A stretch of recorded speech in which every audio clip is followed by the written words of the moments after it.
So I should have really picked a better day to do this, uh, but it's cold out. But I'm doing valve lash on the wagon. I'm doing plugs and an oil change before I try to tune it. Uh, yeah. So I'm last minute doing this a couple hours before I go out and get that done, or try at least. Hopefully everything goes well. Uh, Hopefully it all goes well. Got the rear shocks on. You can see it's a lot higher than it was before.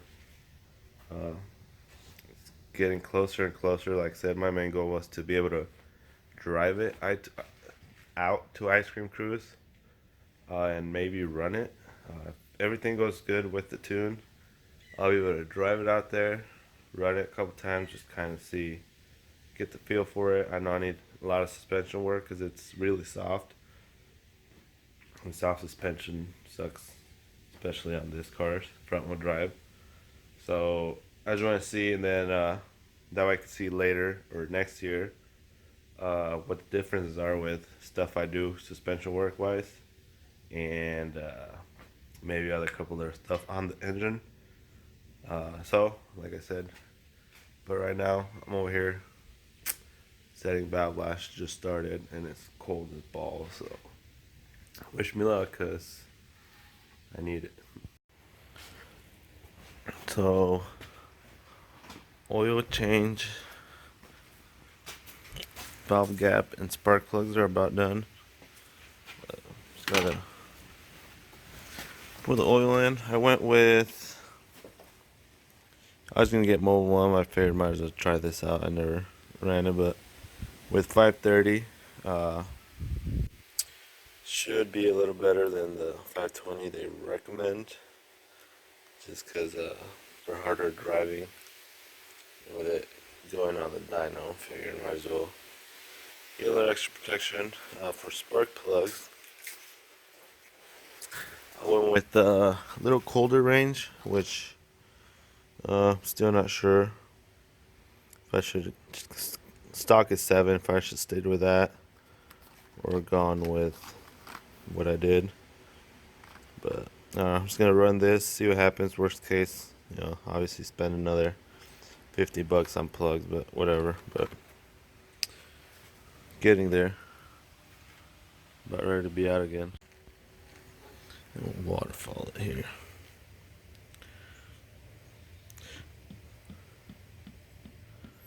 I might even have to get more because I think it might fully dry because it drained overnight.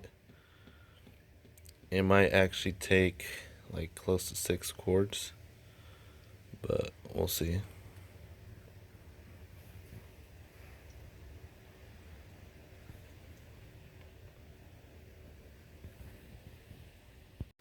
So I got valve lash set, which wasn't far off. Last time I did it on this was pretty much one of the last times that I dropped the motor in. So, and it was like freezing balls out. So surprisingly, it was still pretty close. There was one or two that were either a little too tight or too loose, but got those taken care of.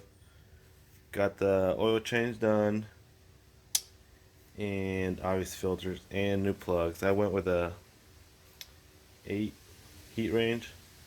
See how that goes. I might buy a stock which is 7 just to have in case. That seems to work a little better, but we'll see. But for now it's done. It's pretty much ready for a dyno. I thought it was today, so I wasn't hurrying because I know I had enough time to at least get it done and out there. But it's kind of nice that if I have to go through anything else, check something else, I can without having to worry about being rushed. So it's till tomorrow, so that's kind of cool. Not rushed, but you know, get it started and check everything else, go over everything once more. Since, like I said, tomorrow is actual dyno day, so.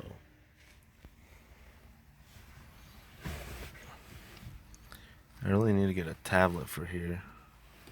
I don't have to hang my phone up there every time.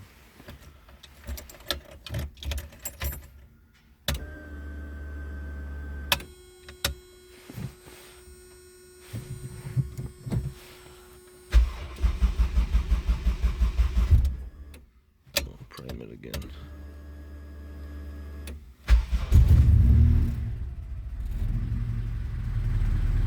Low oil pressure, let it go through the motor. There we go. At least I wired up the oil gauge so it actually marks on the car itself. And I still need to do the battery one, but get some gas.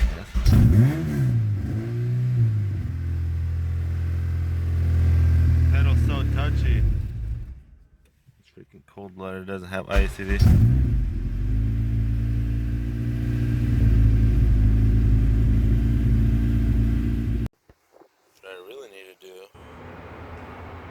What I really need to do is add a extension onto the fuel cell because it's like way down there. But it works, so I'm gonna fill this baby up, take some air out, see how it rides after that.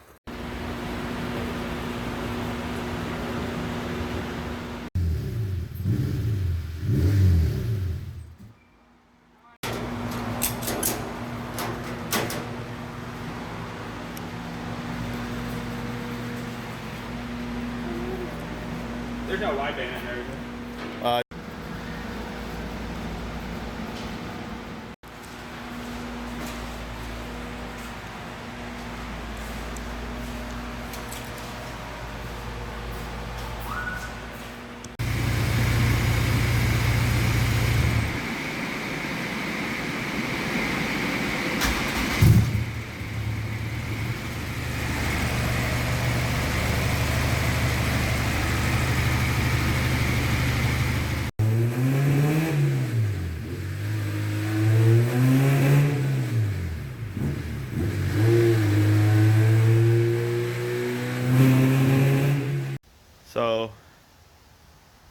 So sadly, the wagon did not end up being able to get tuned. Ran into some issues on the dyno. You can't really see it on the the only pull, which in fact it did make at like 3,500 RPM, 106 horsepower. So that alone is already almost double what it came with factory. So that's good. But anyways, it was stumbling. It would stutter, start jumping around. So then we look at the fuel pressure, and it kept dropping as soon as we started getting high in the R's, or not even high, just as long as we start, going up the RPMs. First thing, obviously, we were like, well, fuel pump.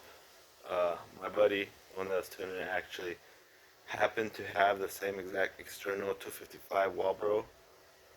So we went, picked that up, changed it real quick since it's right next to the tank. It's not really that hard to do. Change that. Still same thing.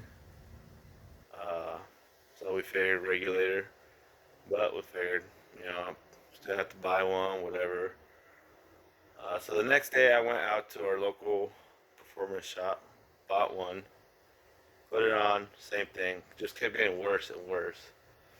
So I kept chasing the problem around, checked the fuel cell, make sure it wasn't like, I don't know, cavitating or something, whatever. So I ended up going to find out that my fuel filter was clogged. Yeah. Must have happened because when I redid all the lines, obviously I didn't clean them good enough. So all that little like dust rubber clogged the filter. So I went, bought a new filter, completely eliminated the one I had, went with a bigger one with a replaceable element. That way I could just replace elements instead of having to buy a new full filter every time. Tried that, yeah, as soon as I tried it on, fired up, revved up fine, did not suck the the fuel rail side dry like it was doing before. But now it's a waiting game really, because I don't want to rush my buddy, but if it doesn't get tuned this year, it's already later in the season, so it could just sit there till come spring. But I have been able to drive it around like that. Took care of some other issues that were going on, and And that's good, you know. That we don't have to run into issues in the dyno, hopefully. But stay tuned for an actual full dyno video. Uh, Comment, like, subscribe, but mainly comment down below what you think it'll actually make. Uh, Anywhere from 200 to upwards of 2, so closer to 3. Let me know. Let me know what you think it'll make and see who gets it closer.